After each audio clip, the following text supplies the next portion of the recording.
ఒంట్లో జ్వరం ఉందా లేదా ఎట్లా తెలిసింది? థర్మామీటర్ పెడతారు కదా, థర్మామీటర్. మనకి బీపీ ఉందా లేదా ఎట్లా తెలిసింది? ఇప్పుడు కరెంట్ ఉందా లేదా ఎట్లా తెలిసింది? టెస్టర్ పెడితే టెస్టర్ పెట్టడాన్ని బట్టి కరెంట్ ఉందో లేదో తెలిసింది. మనలో విశ్వాసం ఉందో లేదో, మన విశ్వాస వీరులమో కాదో ఎట్లా తెలిసింది? శ్రమల ద్వారా నీ భక్తికి పరీక్ష కలుగుతుంది. శ్రమల ద్వారా నీ విశ్వాసాన్ని దేవుడు పరీక్షిస్తాడు. బిడ్డలారా, నువ్వు నిలవబడతావో లేదో కొన్ని పరీక్షలు నీకు వస్తాయి.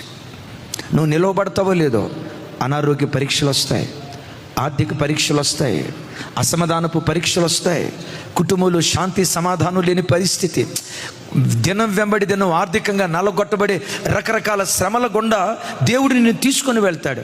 అది నీ విశ్వాసానికి కలిగే పరీక్ష అని ఎరిగి, దేవా విశ్వాసంలో కడవరకు నేను నిలకడగా నిలవబడేటట్లుగా, నాకు ఎదురయ్యే ప్రతి పరీక్షలో యోబులాగా స్థిరంగా ఉండేటట్లుగా కృప దయచేయని పరీక్షల మధ్యలో దేవునిలో స్థిరంగా నిలవబడుదుముగాక. బిడ్డ, నేను మరలా చెప్తున్నా, నిన్ను నాశనం చేయటానికి దేవుడే శ్రమ అనుమతించడం. నీ భక్తికి కలుగుతున్న పరీక్ష అని నువ్వు గ్రహించి పరీక్షల మధ్యలో దేవుని సన్నిధిలో నిలవబడుదువుగాక.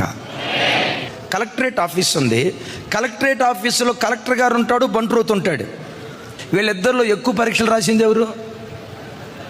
బంట్రోతు ఒకే ఒకటి కేల్కతం, వాడికి ఒకటే పరీక్ష. అదే కలెక్టర్ గారికి ఎన్ని పరీక్షలో అన్ని పరీక్షల్లో జయాన్ని పొందుతూనే శిథిలాలలో నుంచి శిఖరాల మీద కూర్చోబెట్టడానికి దేవుడు కృప చూపించాడు. బిడ్డలారా, మీలో ఎవ్వరూ కూడా శ్రమను బట్టి కదిలిపోవద్దు. నిన్ను నాశనం చేయటానికి ఏ శ్రమ రాలేదు. నిన్ను నీ కుటుంబాన్ని బుగ్గిపాలు చేయటానికి శ్రమను అనుమతించలేదు. ఇది నీ భక్తికి కలుగుతున్న పరీక్ష అని ఎరిగే పరీక్షలో గెలిచే శక్తి నాకు దయచేయ్యా, దేవుని సన్నిధిలో అడుగుదుముగాక.